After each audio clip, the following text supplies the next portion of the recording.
South Africa's most watched medium-term budget policy statement as Finance Minister Madelein Grobler took to the podium to deliver what was a rather bleak assessment of the economy. Joining me in studio for some analysis is Madelein Grobler from the South African Institute of Chartered Accountants and Bonang Mahali from Business Leadership South Africa. Thank you both for joining us. So Bonang, a lot of people saying that the budget was rather uninspiring. Were you inspired at all? In fact, we went into this expecting that it will be uneventful, but we were shocked by the depth of the rot, because not only is the fact that our revenue is coming down, our debt is increasing astronomically, and therefore the cost of financing is increasing. This is a classical definition of a fiscal cliff. We are at the precipice. And yet Finance Minister Madelein Grobler saying that they are maintaining fiscal consolidation. Madeleine, what was your assessment of this week's budget? I think he was clear in the fact that he didn't beat around the bush for the fact that there's a 50.8 billion net revenue deficit. I think what we would have wanted to see more of is perhaps a clear indication and a crystallized plan as to how we are going to fix this. But to take the positive out of it, I would say he acknowledged in the regard that state-owned enterprises is depleting our revenue and the resources of government, as well as acknowledging that we actually need to look at our expenditure and make sure what we do in that circumstance. Absolutely. It was a bit light on detail, but he did make mention of selling a portion of government stake in Telkom. But BLSA feels that the last thing we should do is look for ways to fund bad habits. Yes, I think there's a perverse incentive to use the finance minister's own words. But what were we expecting when for the last 10 years we have been involved with a project of getting rid of the good guys, replacing them with the bad guys? We've been going out of our ways to absolutely exterminate well-qualified, effective, efficient people with demonstrable track record. For people that have just been rapidly promoted, whose only claim to fame is that they are political deployees, and the purpose is not even to expect good performance. Therefore, our state-owned enterprises like SAA, in the last 10 years or so, in fact, since 2009, we have thrown in 50 billion, and what we have, a technically bankrupt entity, is the same thing that we've been doing on TVET colleges. We throw in 50 billion for 6 million young people between 14 and 35 years of age, and yet we are happy with a 4% pass rate. Instead of us being appalled by this, putting emergency plans in place to fix it. No, we've been going on as if nothing has changed, because the intent is looting, not to worry about what's in the best interest of South Africa, not what's in the best interest of the economy, not what is in the best interest or even of these state-owned enterprises. You mentioned state-owned enterprises. The one you didn't mention was Eskom. They need help as well.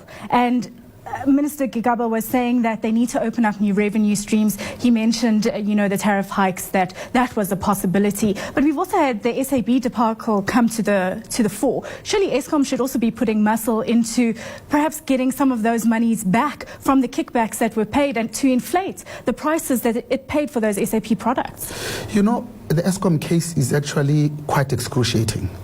At the time that electricity prices are coming down, they decide to overinvest so that they can go to the regulator and ask for a 20% tariff increase, so that they can say they want to cover their fixed costs.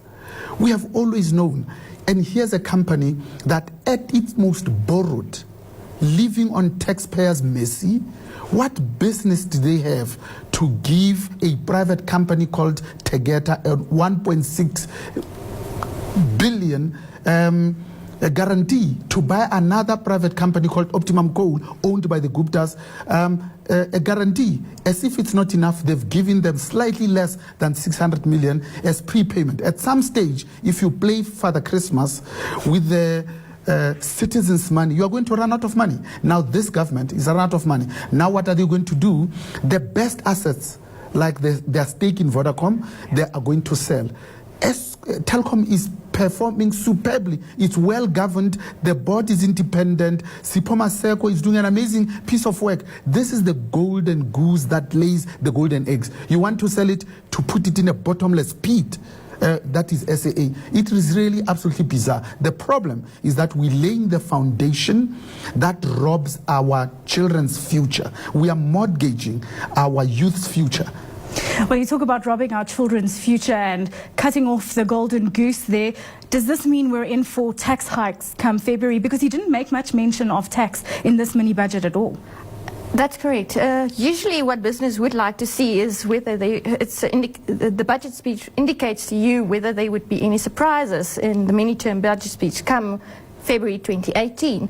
But there were no clear indications as to whether tax hikes would be part of the picture or painting the picture at all. We would have to see what the only acknowledgement that was made is, well, whether tax hike is indeed the answer. That's questionable considering the economic growth. But government has a limited way to maneuver, and I think it's the fact that the 13.8 billion has been reallocated to SAA and this post office, utilizing some of our emergency fund kitty is also concerning. But it's going to be an interesting budget going 2018, and I think we have to hold on to our seats. When I'm speaking as business, if there are business tax increases, what would the response be? Are we looking at a tax revolt? Would it come to that? I think we need to have critical, courageous conversations about what type of an economy do we want, because we are facing a fiscal cliff that is self-inflicted. We have scored our own goal. On the other, we need no more than 5 emergency economic recovery plan. If we're to do only that for 2018, it is possible that this economy can be a positive 2.5 GDP growth entity, as long as all of us are pulling in the same direction, as long as the intent is to act in the best national interest, not state capture, not bribery, stealing and cheating, not corruption. Pulling in the same direction, are you sitting down with government to discuss the way forward? You see, as business, we have said we believe in the future of this country. We believe in its abilities and capabilities. We believe in its resilience. So we will do what we have to do as business. It is better hand in glove with government. With or without government, we are going to create jobs. We are going to invest in senior black executives. We are going to invest in small and medium enterprise, because that's where jobs are created. We are going to invest in communities where we have a presence, because it's manifestly in our interest. Because when business does well, society generally does well. There's nowhere else in the world where you have this social agenda and yet you say you are pro-growth but anti-business. Business is the answer, not the enemy. Madeleine, you wanted to come in there. Yes, I actually wanted to say expenditure is currently the biggest deficit or concern for us, in terms of it's an ever-growing factor, growing at an exponential rate of about 7%. So that is of great concern. I think we need to have an action plan as to how do you cut expenditure while also keeping the public at large positive in terms of growth, economic growth. You know, looming large is the possible downgrades that could come at the end of November. Do you think this is likely? Are we going to see downgrades come as a result of this budget that has been laid out like this? It is a possibility. I think government is also very aware of the fact that if they do not ensure that the expenditure ceiling is not overreached, it could be the possibility that a downgrade can be a possibility. Yeah.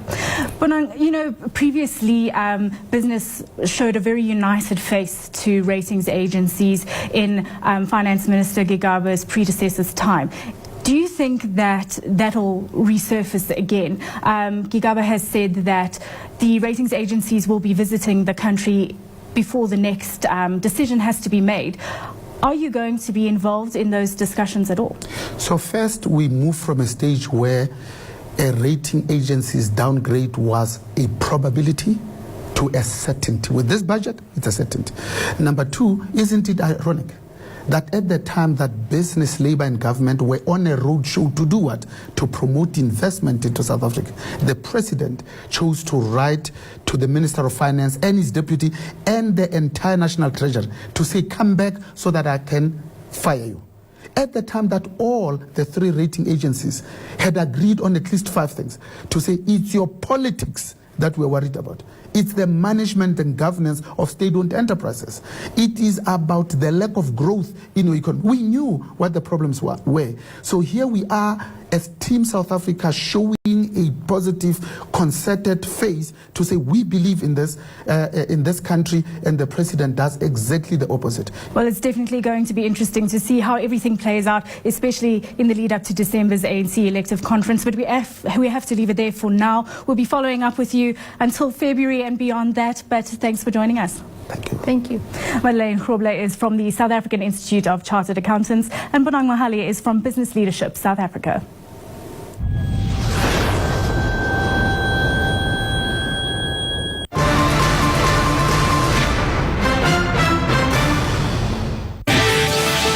For a broader look at the world of ETFs, join Stephen Gagnon and his guests. They'll give you the ins and outs of new developments. I mean, attractive to you because until now we've only had the Deutsche trackers, which are good, but they are limited to specific geographies. Where they think there is value. If I was an investor, I would actually going to hold it as a long-term investment as opposed to buy it in a short term. This is a very efficient way of doing it. It's with a listed security on the JSE. It pays dividends 4 times a year. We'll also take your questions live, giving you direct access to some of the country's top ETF experts.